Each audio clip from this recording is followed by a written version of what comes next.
Hello, everybody, and welcome to That Wrestling Show, the podcast where all pro wrestling matters. I am your host, Bill Yankovi, and this week is kind of an interesting week because, well, it's 4th of July weekend, and there's one story to talk about, but this week gonna cover WWE's list of the 50 greatest tag teams. Go through that list, give my thoughts on that. Plus, I'm going to discuss where I think the best women's division in wrestling might be, and a whole lot more. Going to start the show, unfortunately, with a bit of sad news to report, as Del Wilkes, aka the Patriot, passed away on Thursday at the age of 59 years old. He passed away from a heart attack.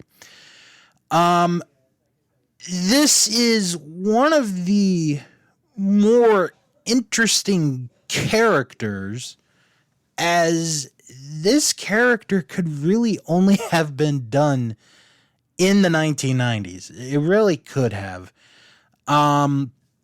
The first time that I remember ever seeing the Patriot on TV was in GWF, the Global Wrestling Federation, and that's where he kind of had his big breakout, because he initially wrestled in AWA for the last 3 years, basically, of the company, and then he goes to GWF, and that's kind of where he has his big breakout, and he's one of the top baby faces for the company, and he's not there really that long, not even a year. I looking at the timeline, it's not really a year that he's there in GWF.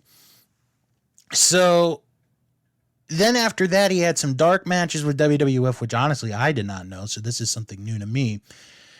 And then he spent about 2 years wrestling for All Japan Pro Wrestling, mainly in tag team competition. Never really had the big singles push and the big, singles opportunity at the Triple Crown heavyweight title.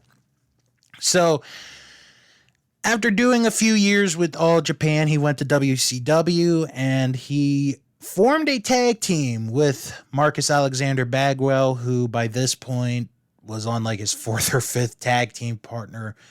And they were called Stars and Stripes.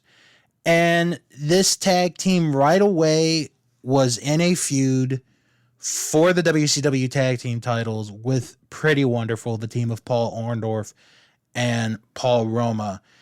And they had 3 high-profile matches.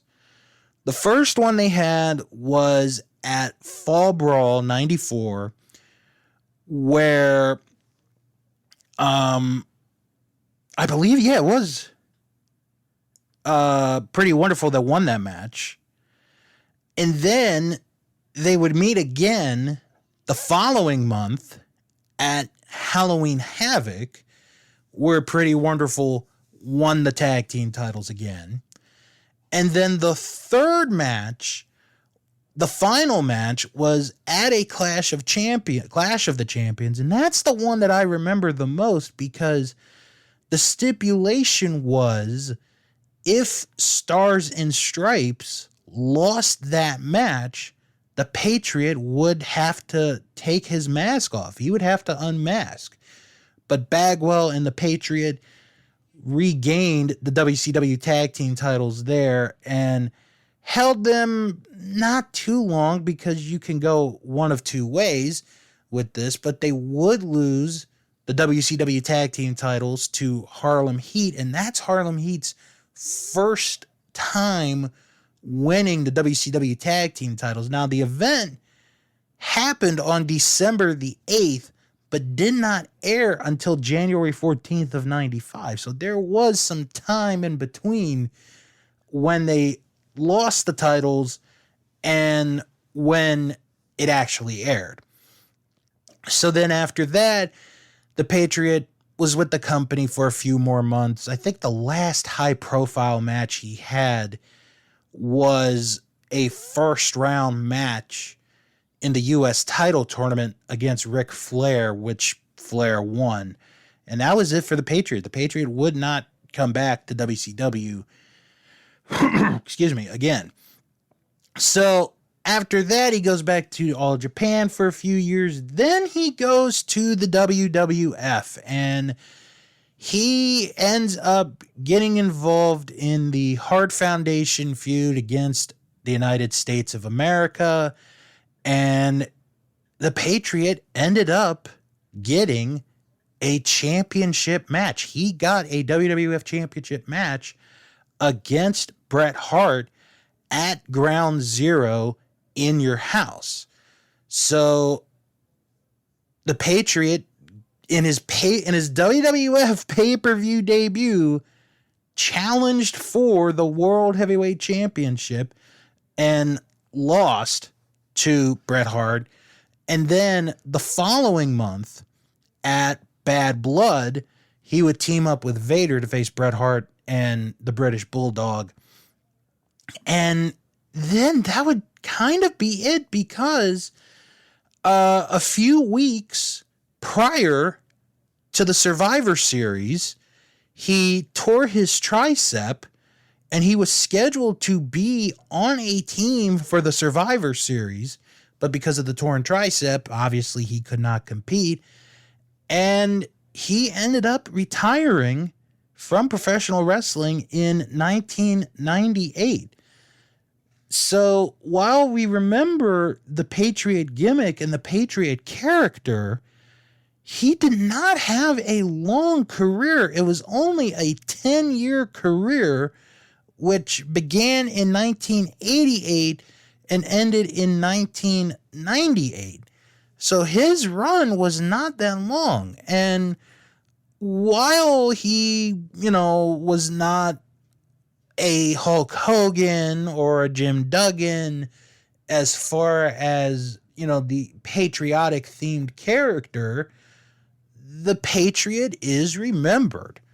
And then I was looking, because I remembered he did have some championships that he won, but looking at the list, it's not that many. I thought he'd had more. So I'll run down real quick. Co-holder of the All Asia Tag Team titles with the Eagle, was a co-holder of the AWA World Tag Team titles with DJ Peterson. He actually ended up being the last co-holder of the AWA Tag Team Championship when he was the Trooper.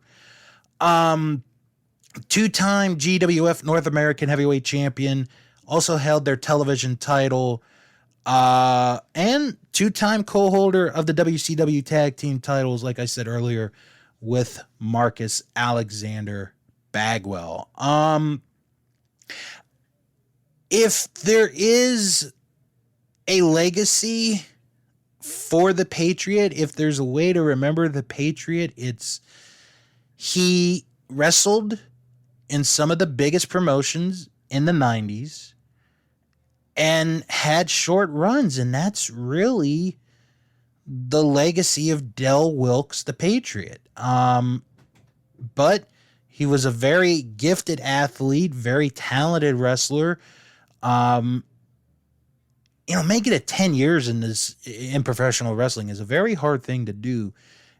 But to also do it in a 10-year period where you wrestle for All Japan, wrestle towards the end of the AWA, wrestle in WCW, wrestle in the WWF, not too many people are going to have that on their resume. And I think that's something that the family of Del Wilkes should be very proud about and very happy to know the accomplishment that Del Wilkes had. Once again, Del Wilkes, a.k.a. the Patriot, passed away on Thursday at the age of 59 years old.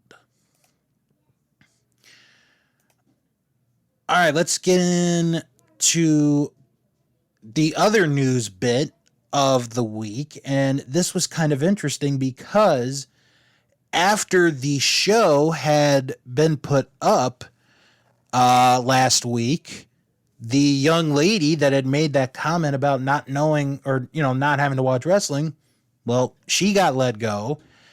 And then a bunch of talent got let go. So I have the list here, and it's quite a list. Everrise, Fandango, Tyler Breeze, Arya Davari, Killian Dane, Marina Shafir, the Bollywood Boys, Kurt Stallion, August Gray, Arturo Ruas, Tony Nese, and Tino Sabatelli were the individuals released on Friday, this past Friday, from WWE. So, really, with this recent, list of talent being released, I'm not going to really do what I've done the past few times, which is, predict where each of them are going to go. But, I mean, there's some talent here that could be big on the indies. I could see Everrise making a big run on the independent scene. I really could see them making a huge run on the indies. Arya Davari seems like someone who could go wherever his brother is, and his brother is Sean Davari. So I could see him maybe in MLW or in Impact. That's where I could see him going. Kurt Stallion's a young guy. He's in his early 20s. I think of the people on this list, Kurt Stallion might have the best chance to get back to WWE. He's young. He's in his early 20s. He's got plenty of time. I think he could get back there at some point. But he could be on the indies, and he could be very, very successful there. Tony Nese, I think, could be really good for the indies. A lot of these guys I could see being really good for the indies. The one that's kind of sad is the Bollywood Boys, because one of them had their shoulder injured recently, and it's like, oh, well, sorry, gonna let you go. Kind of a sucky way to do that, but, it is what it is. August Gray, I could see doing a little bit of a run with the indies, and then maybe he goes to a Ring of Honor or an AEW. I could see that. Killian Dane, I could see, if he feels like it, maybe going to wrestle in Europe again. If not, he could probably have a run here in the U.S. This one is kind of hard to predict where everyone is going to go, or where I think everyone is going to go, because the talent is so across the board. So it's going to be interesting to see what happens with the current crop of talent that was released. So, we had our last Dynamite in Jacksonville for a little while. That was a really good show. That main event with MJF and Sammy Guevara was absolutely fantastic. It's going to be very fun to see how AEW is, once they get back on the road this coming Wednesday in Miami.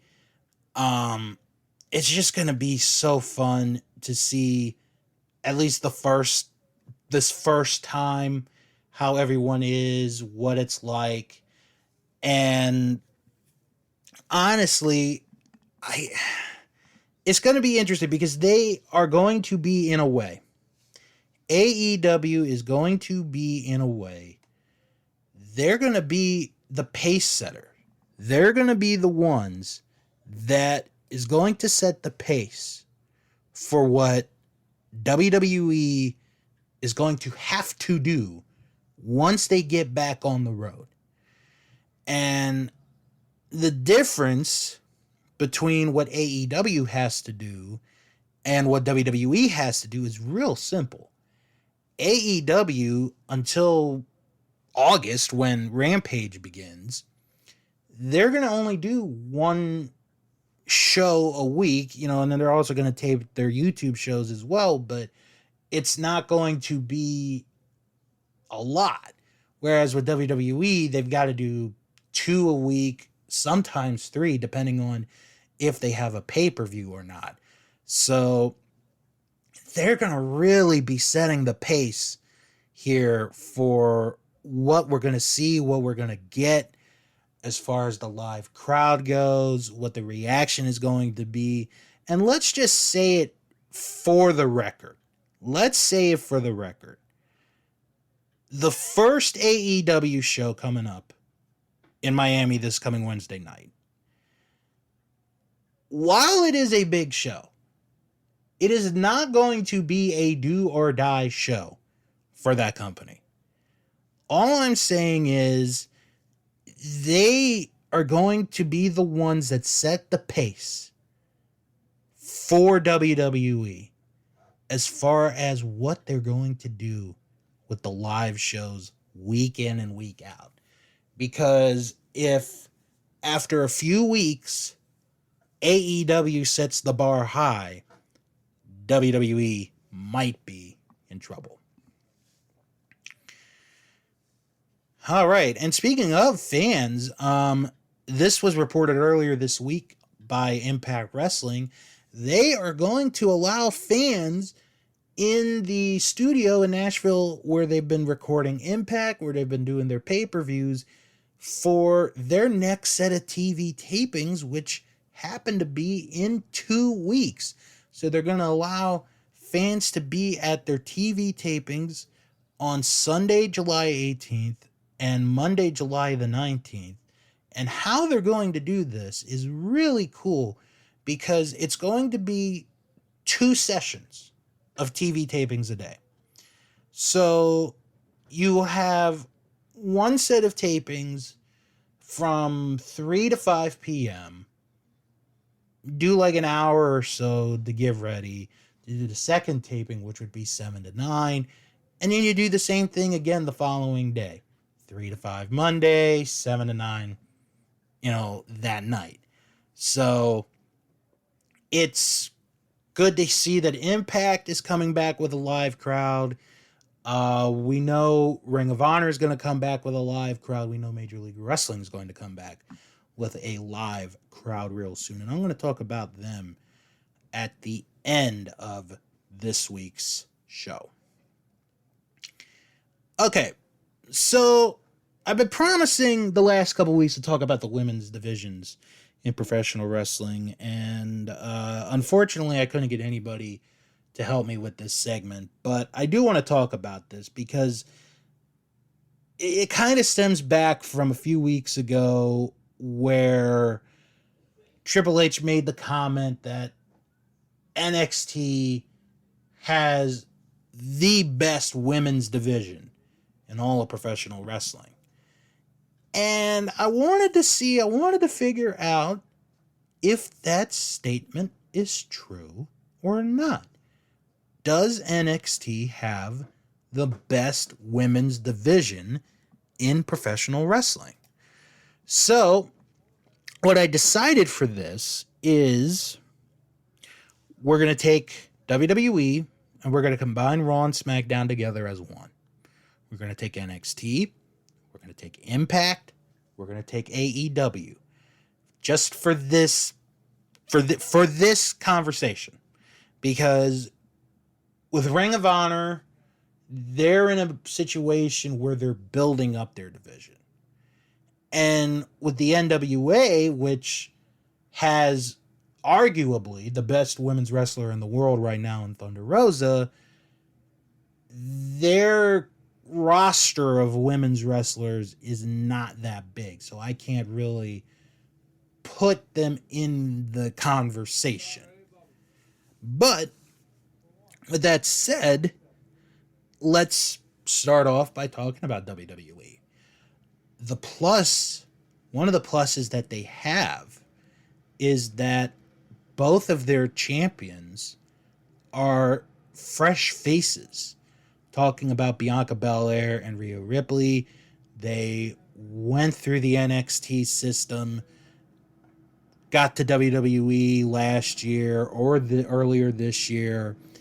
Both won their respective women's titles at WrestleMania, and both right now are the faces of their respective women's divisions. So that is a plus for them. Another plus that they have is that they're getting multiple matches on Raw and SmackDown. So you get, on a good week, maybe 2-3 matches, women's matches. And I'm even gonna, I'm gonna even count the tag match, the women's tag team matches. But then this is where WWE starts to have its negatives, which is a lot of teams are makeshift tag teams. Like they're just put together. That's one.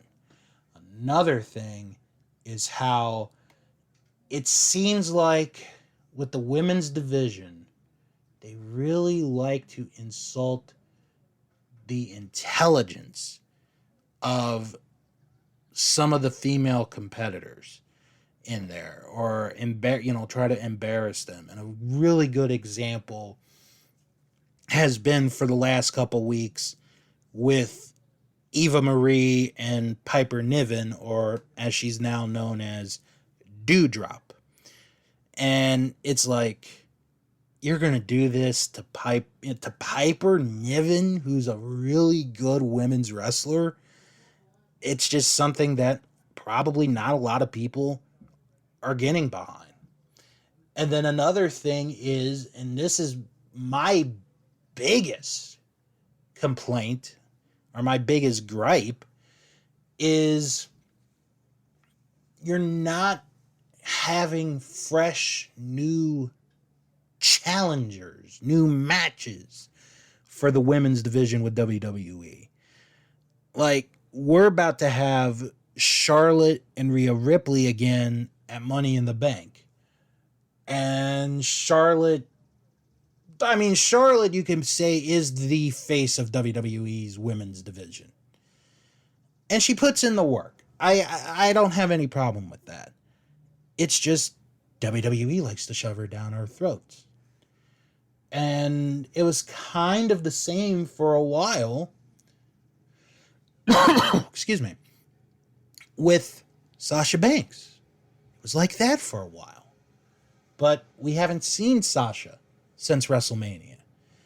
So her not being on, excuse me, might actually be a good thing for her.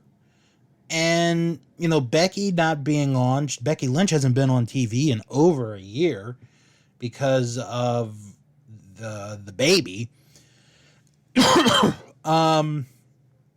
You could say that maybe Becky was getting a little stale. Maybe. And then some of the women that they have, it's like you're waiting for them to break through, but WWE just doesn't pull the trigger. And the big one for me is Shayna Baszler. I thought she would have been a champion by now, but right now she's in this whole angle excuse me, with Alexa Bliss, and it's like, what is she gonna go? What can you do at this point with her? And that's kind of the scary thing there. And then with SmackDown, they've really only got 4 people. They've got Bianca, they've got Bayley, they got Carmella, and they've got Liv. And then when Sasha comes back, that's going to be 5. You need a few more women on the SmackDown side. You really do. Impact, their Knockouts division, has been for a long time. excuse me, the benchmark of Impact Wrestling, TNA, whatever you want to call them. And one of their positives, and this may be their biggest positive, is that they might have legitimately the best women's champion in wrestling today. If she's not at the top, she's a very close number 2. And I'm talking about Deonna Purrazzo, who in a year has changed her career entirely to the point where she was named the Impact Wrestling Wrestler of the Year last year. So that's a plus. Another plus is they might have the deepest roster in professional wrestling as far as women's wrestlers go. Very, very, very talented women. There's not one woman in that division that does not fit there. That's another plus.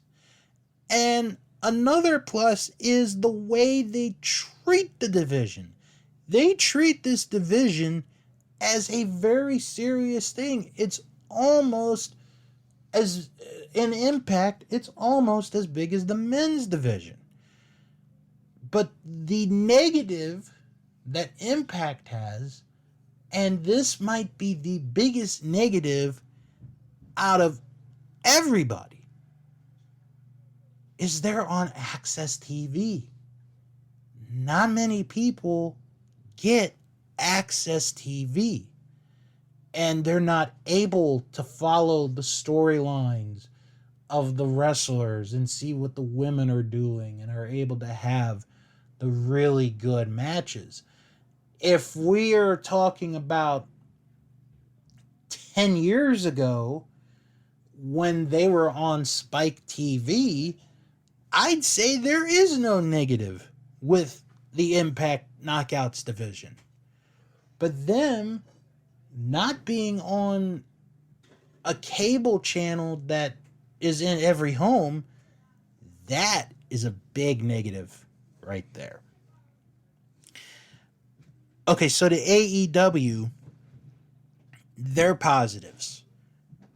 They have the hottest. And what I mean by that is like the biggest act, the most popular act right now in women's wrestling in Dr. Britt Baker, DMD. She has been on fire. She's had these tremendous matches. She has really put the time and the effort into this, and it's paying off right now. Another positive that they have is kind of like with Impact Wrestling, is they have a good crop, a good roster of women's wrestlers. Excuse me. And, you know, over time, they're going to get better and better. But again, this is going to go into the negative. And the negative is a lot of the female wrestlers have not been in the business. They've not been in professional wrestling for a long time. You know, maybe a few years at best. And sometimes it shows in the ring that, you know, they don't have the experience. They're not polished. And like I said, it shows sometimes in the ring. And another thing that kind of diminishes or hurts AEW's division is that you kind of know when a title match is happening, you know who's going to win. And, you know, there were a few times with Hikaru Shida where, excuse me, it was like, oh, she's gonna win. She's gonna keep the belt. And then when Britt Baker won the title, which don't get me wrong, I loved that match. It was like, oh, she's definitely winning the title. See, the predictability there is maybe its biggest weakness. And finally, let's talk about NXT. Save the, I guess you could say, the big dog for last. The positive. These are women that are being developed and they are being given time and they're putting on really good matches. Another thing that really helps is that, some of these matches you wouldn't think of, them maybe having unless it happens in NXT. Now, the negative that NXT has, because there's a couple. Excuse me. One of which is the challengers. It's not fresh. Like, if person X wins the title, then person Z will get the first shot, and oh, well, they're not going to win. It's not going to be that good. And then the other negative that they have, and it's not anybody's fault that's on the main or on the NXT roster. It's, I think a lot of fans have this expectancy, if that's a real word. If it isn't, I just created it.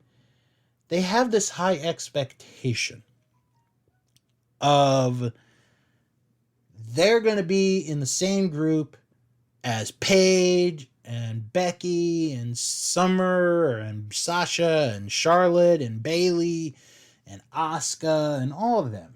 And you can't have that, because this is not the group that 5-6 years ago was busting their butts to put women's wrestling back on the map.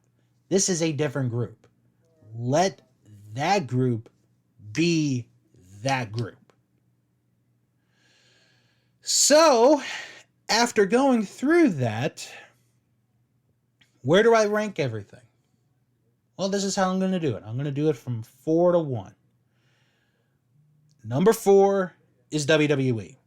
I really think that despite having a main event match at night 1 of WrestleMania this year, and having the main event match of WrestleMania 35, the women's division isn't as focused or as paid attention to as it once was.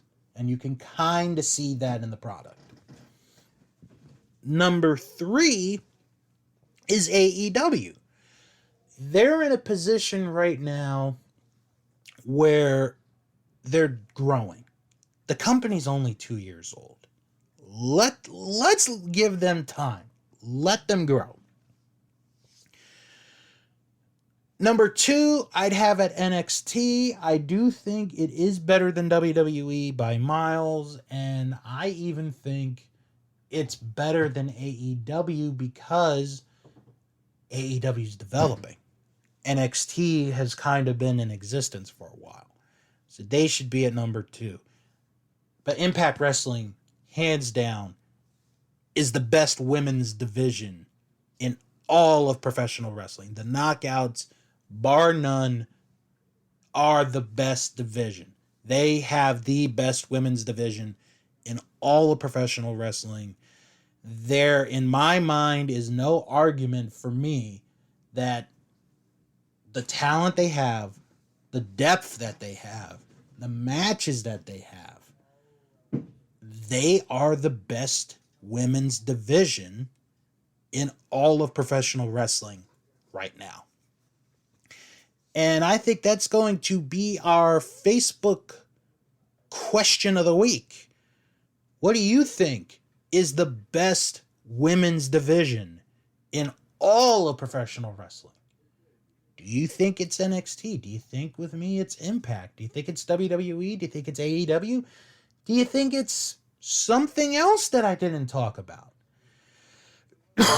Go to our Facebook group, That Wrestling Show fan group. I will post the question up, and you guys can give me your choice for the best women's division in professional wrestling.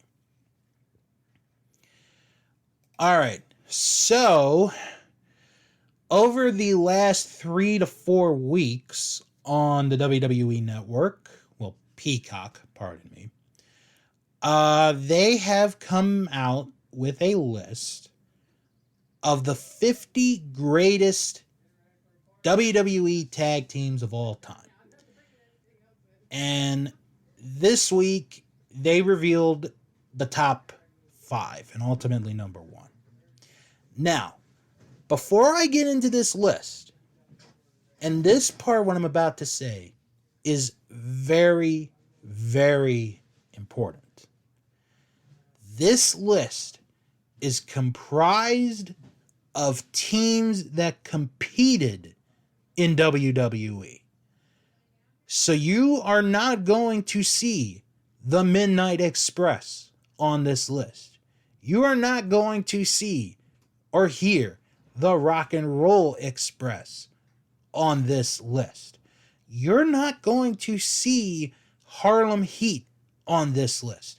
You are only going to hear and see, because I'll probably put the link up in the Facebook group, the entire list of the 50 greatest tag teams in WWE history. So keep that in mind when I go through this list. And I think there's maybe one other team I'm missing that was not on this list. Okay, the Steiners. You're not going to hear the Steiners on this list. So I'm gonna go through each group by groups of 10. Just put my thoughts on if they should be on this list, and if they should be higher or lower, or if they're in the right spot. So, to start it off, 50 through 41, the Bushwhackers, Too Cool, the Quebecers, the Smoking Guns, Strike Force, the Head Shrinkers, Kane and X-Pac, Batista and Ric Flair of Evolution, Eminem, and the Nasty Boys. Now that's 50 through 41. Okay, so right off the bat, I would not have Batista and Ric Flair on this list. When you're talking about a list of the 50 greatest tag teams in WWE history, 50 greatest WWE tag teams of all time, Batista and Ric Flair, to me, are not on that list. I don't think they're even in my top 100 tag teams of WWE history. I really don't think they would make that list. So they would be off my list. I'd move the Smoking Guns a little bit further up. I think 47's too low for them. I'd have them a little bit higher up. Bushwhackers are actually fine at 50. I have no problem with them being at 50. They did, their service, what they were supposed to do. The one that I'm kind of wondering if they should be or should not be on this list is Eminem. That's the one that I can't figure out if they belong on the list or not. Because they were together for maybe 2 years, but it was like after a year or so, they, tried to split them up, then they got them back together. I don't know. I really don't know. So I can't say that they don't deserve to be on the list or they do deserve to be on the list. It's just one of those things where I just really don't have an answer. Okay, so 40 to 31. Rated RKO, Paul London and Brian Kendrick, DIY, The World's Greatest Tag Team, Money Inc., Jericho, The Natural Disasters, The Street Profits, Jack and Jerry Briscoe, Harper and Rowan. That's 40 through 31. Okay, here I go again. Rated RKO, Edge and Randy Orton would not be on my top 50. They might have a better case for me to have them on the top 100 than Batista and Ric Flair would, but they're not top 50. I'm sorry. They just are not top 50 material. They are both, with me, they're both more at that point. I consider them singles competitors. I would not have them on this list. They would not be, they wouldn't be number 40. They really wouldn't. They wouldn't even be in the top 50 for me. Jericho's another one. I wouldn't put Jericho in this list. It's kind of the same situation with rated RKO. They are not top 50. I'm sorry. They just are not. Would they be top 100? Maybe, but I really don't know. The Briscoe brothers is a very interesting case, and I'll make the argument for them to be on this list because, like, the first thing is they had to wrestle in WWE, and guess what? Jack and Jerry did wrestle in WWE as a tag team, so by default, they should be on this list.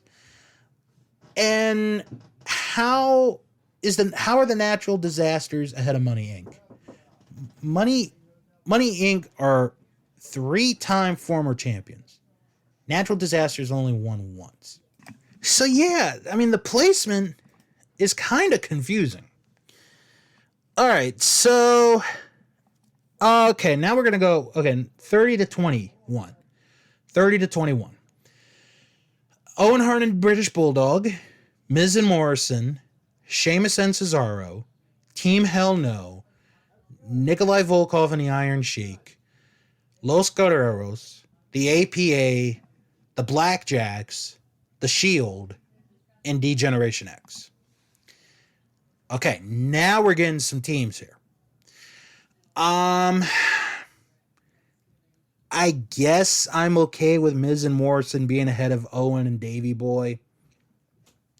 It's not a big deal for me. No, not a big issue. Sheamus and Cesaro as a tag team, I would actually put them in my top 20 all time. I would put them in my top 20 WWE tag teams of all time because what they ended up being was so much better than I think any wrestling fan would have ever thought of in a million years. So, while I'm glad they're in this list, I'd put them a little bit higher, honestly. Okay, now to the problem that I have with this particular part. You have D-Generation X at 21. 21.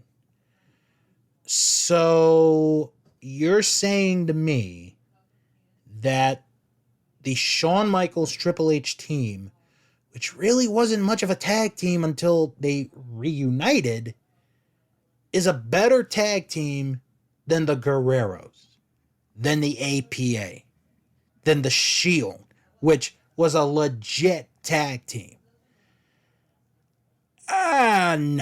No. Again, I don't know if I'd put them on top 50. I really don't know. All right, 20 to 11. This is the order. Undisputed Era.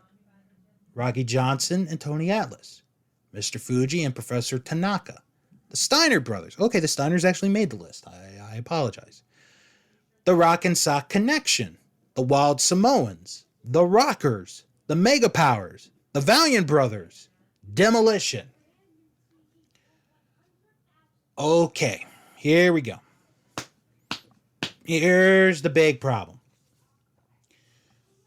Demolition, who many people, I'm not going to say all, because there are some that I know that don't like Demolition. But Demolition, for almost 30 years, had the longest tag team title reign ever in the company, is at 11? At 11. And I'm going to come back to them in a little bit.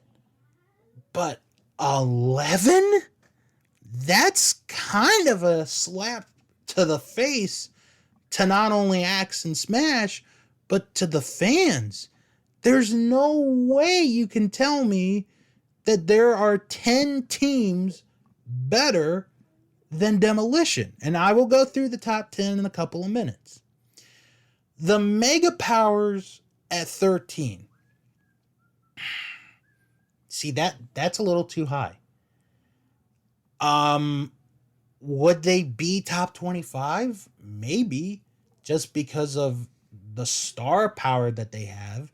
But how many tag team matches did Hogan and Savage really have together as a team? I can't really give you an answer to that. Probably not that much. Now, the Rockers at 14, I'm looking at the rest of this list. I think, as far as a regular, consistent tag team goes, are the highest ranked team that did not win the WWE tag team titles. So I'm okay with that. No, but my big thing is with Demolition, and you guys will hear it in a minute as we go through the top 10 of this list. 10, British Bulldogs. 9, Kane and the Undertaker. 8, New Age Outlaws. 7, Usos. 6, Legion of Doom. 5, Dudley Boys. 4, Edge and Christian.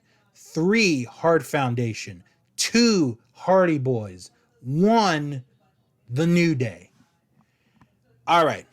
So, the big one for me, right off the bat, Kane and the Undertaker, top 10 all time over Demolition?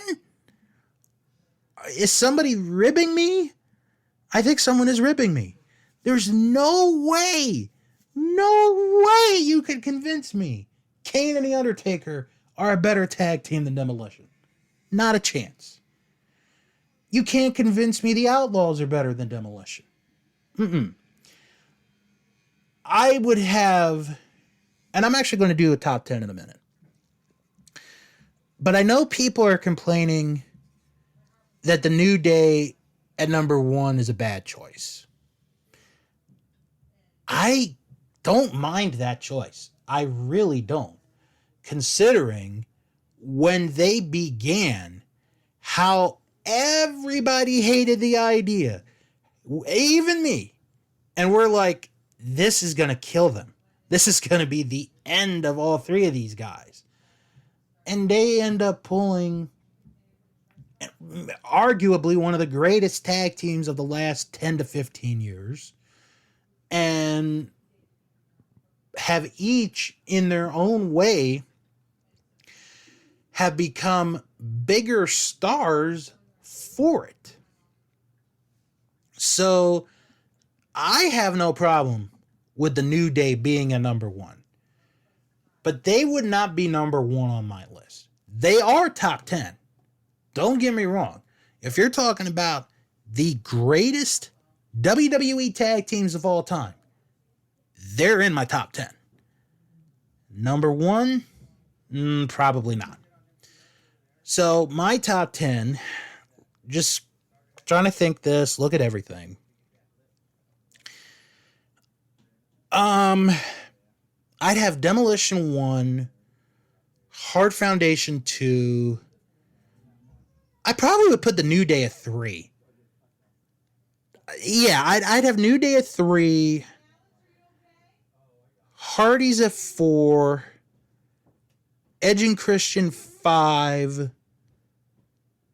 Bulldog 6, Usos 7, Dudley Boys 8, the Rockers at 9, and the New Age Outlaws in 10. That would be my top 10. If I was to come up with the top 10 greatest tag team, WWE tag teams of all time, that's my top 10.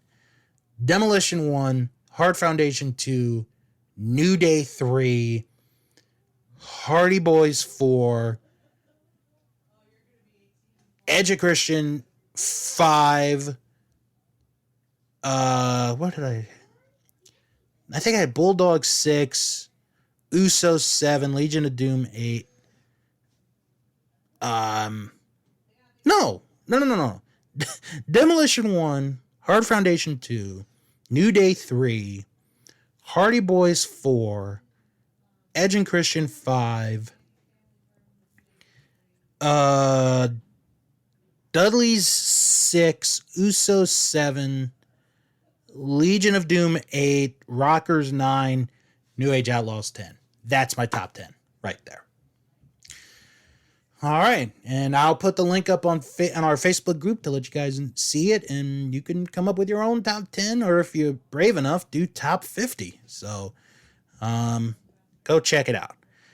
And that's going to do it for the show for this week. Going to do a short version of the plugs. You can follow the show on Twitter at Wrestling Show 11. Follow us on Instagram, That Wrestling Show. Join the Facebook group, That Wrestling Show fan group. You type that in the search bar and you are right there. And don't forget to check out our Patreon page, patreon.com/That Wrestling Show. Best tiers around. The biggest tier, or the highest tier, I should say, is $3. Real quick, check out the newest edition of Coliseum Corner. Going into the personalities, and boy, is it a personality.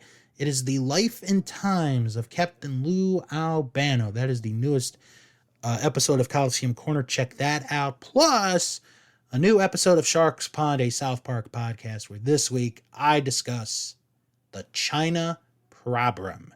That is this week on Sharks Pond, a South Park podcast. Okay, next week. Going to be an interesting week because Major League Wrestling is going to be returning to action soon. Ring of Honor is going to be returning to action soon.